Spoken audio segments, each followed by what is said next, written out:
Assalamualaikum warahmatullahi wabarakatuh. Apa kabar anak-anakku sekalian? Hari ini kita akan melanjutkan kembali pembelajaran kita. Untuk tema hari ini adalah keteladanan Nabi Hud alaihissalam, Nabi Shaleh alaihissalam, dan Nabi Ibrahim alaihissalam. Untuk materi Al-Islam kelas 2. Kita masuk yang pertama, yakni untuk Nabi Hud alaihissalam. Nabi Hud alaihissalam merupakan keturunan dari Nabi Nuh. Ayahnya bernama Sholih bin Arfahasyad dan kaum Nabi Hud bernama kaum Ad. Kaum Ad ini merupakan kaum yang sangat pandai dalam membangun bangunan yang tinggi-tinggi. Seperti yang dapat anak-anak lihat di layar, ini adalah contoh-contoh bangunan peradaban yang dibangun oleh kaum Ad. Mereka bahkan mampu mengukir tebing sehingga bisa dijadikan tempat tinggal. Ini merupakan peninggalan dari kaum Ad. Namun di satu sisi mereka tidak mau menyembah Allah Subhanahu wa taala. Mereka menyembah yang namanya berhala. Berhala itu merupakan patung-patung dari batu yang mereka buat, sehingga Allah kemudian mengirimkan azab berupa angin kencang berhari-hari sehingga menghancurkan kaum Ad ini.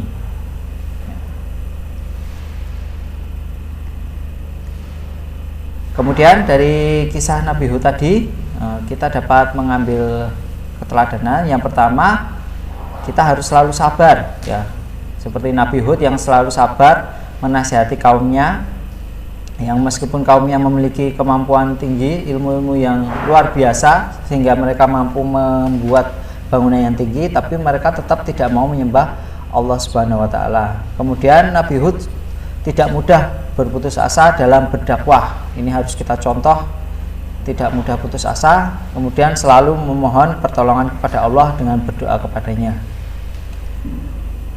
Selanjutnya kita lanjut ke Nabi Shaleh alaihissalam. Nabi Shaleh alaihissalam adalah merupakan putra dari Ubaid bin Masih. Jadi ayahnya bernama Ubaid bin Masih. Kaum dari Nabi Shaleh itu bernama kaum Samud. Kaumnya hidup dalam kemakmuran, tetapi mereka tidak mau menyembah Allah Subhanahu wa taala. Seperti kaum Nabi Hud tadi, mereka juga sama menyembah berhala, yaitu berupa patung-patung batu yang mereka buat sendiri kemudian disembah. Kisah Nabi Shaleh dimulai ketika Nabi Shaleh itu berdakwah kepada kaumnya, namun tidak mau percaya kepada Allah dan tidak percaya pula bahwa Nabi Shaleh itu adalah utusan Allah. Kemudian Allah memberikan mukjizat kepada Nabi Shaleh berupa unta yang keluar dari sebuah batu, unta betina, ya, seperti gambar. Ini ilustrasi dari unta yang merupakan mukjizat dari Allah. Kaum Nabi Shaleh kaget dan terperangah melihat keajaiban itu. Seekor unta betina keluar dari batu. Namun apa yang terjadi? Mereka tetap tidak mau menyembah Allah Subhanahu wa taala, dan bahkan mereka malah membunuh unta Nabi Shaleh tersebut. Kemudian Allah murka dengan memberikan azab mereka berupa suara keras dari langit dan gempa bumi yang dahsyat yang melenyapkan kaum Nabi Shaleh tersebut. Nah, apa saja keteladanan yang kita ambil dari kisah Nabi Shaleh tersebut? Yang pertama, pastinya kita selalu bersabar atas semua cobaan dari Allah Subhanahu wa taala. Kemudian yang kedua, kita tidak boleh mudah untuk menyerah.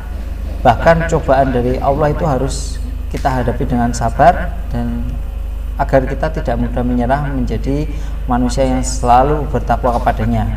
Dan kemudian selalu berdoa, yakin bahwa Allah selalu memberikan pertolongan. Selanjutnya yang ketiga adalah kisah dari Nabi Ibrahim alaihissalam. Nabi Ibrahim ayahnya bernama Azar. Nabi Ibrahim tinggal atau berasal dari daerah yang bernama Huran. ayah Nabi Ibrahim berprofesi bekerja sebagai pembuat patung untuk Raja Namrud dan rakyatnya yang menyembah berhala. Jadi pekerjaan dari ayah Nabi Ibrahim adalah membuat patung-patung berhala yang kemudian disembah oleh Raja Namrud dan rakyatnya. Rakyat yaitu masyarakat Hudan. Nah, sejak kecil Nabi Ibrahim itu berusaha untuk mencari kebenaran, siapa yang sebenarnya menciptakan alam semesta ini.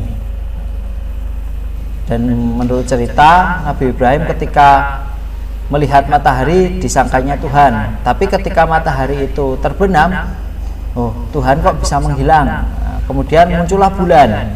Nabi Ibrahim merasa oh bulan itu adalah penciptanya, pencipta alam semesta ini. Tetapi bulan menghilang ketika pagi hari. Nah, kemudian Nabi Ibrahim menemukan bahwa yang pantas disembah bukanlah para berhala yang diciptakan oleh ayahnya, yang kemudian disembah oleh masyarakat Huran, nah, tetapi Allah yang Maha Esa lah yang pantas disembah. Nah, kemudian Nabi Ibrahim menghancurkan berhala-berhala yang disembah oleh Raja Namrud dan masyarakatnya. Nah, seperti di ilustrasi di gambar ini, Nabi Ibrahim menghancurkan berhala-berhala yang ukurannya kecil-kecil, kemudian menyisakan satu berhala yang ukurannya paling besar, kemudian mengalungkan kapak di leher berhala tersebut. Apa yang terjadi? Raja Namrud kemudian murka karena patung-patung yang mereka sembah dihancurkan oleh seseorang. Kemudian Raja Namrud berusaha memerintahkan pasukannya untuk mencari siapa yang menghancurkan patung-patung tersebut. Dan akhirnya ditangkaplah Nabi Ibrahim. Nah, kemudian diapakan? Seperti dalam kisah-kisah yang sudah pernah anak-anak dengar, bahwa Nabi Ibrahim kemudian dihukum dengan cara dibakar. Dan apa yang terjadi? Allah kemudian memberikan pertolongan kepada Nabi Ibrahim dengan cara mendinginkan api, sehingga Nabi Ibrahim tidak hangus dibakar dan tetap masih hidup serta melanjutkan dakwahnya.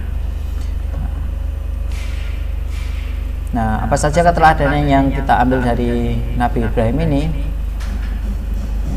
Yang pertama, ya, selalu bersabar. Kemudian yang kedua, bersungguh-sungguh dalam mencari ilmu, seperti Nabi Ibrahim tadi yang mencari kebenaran.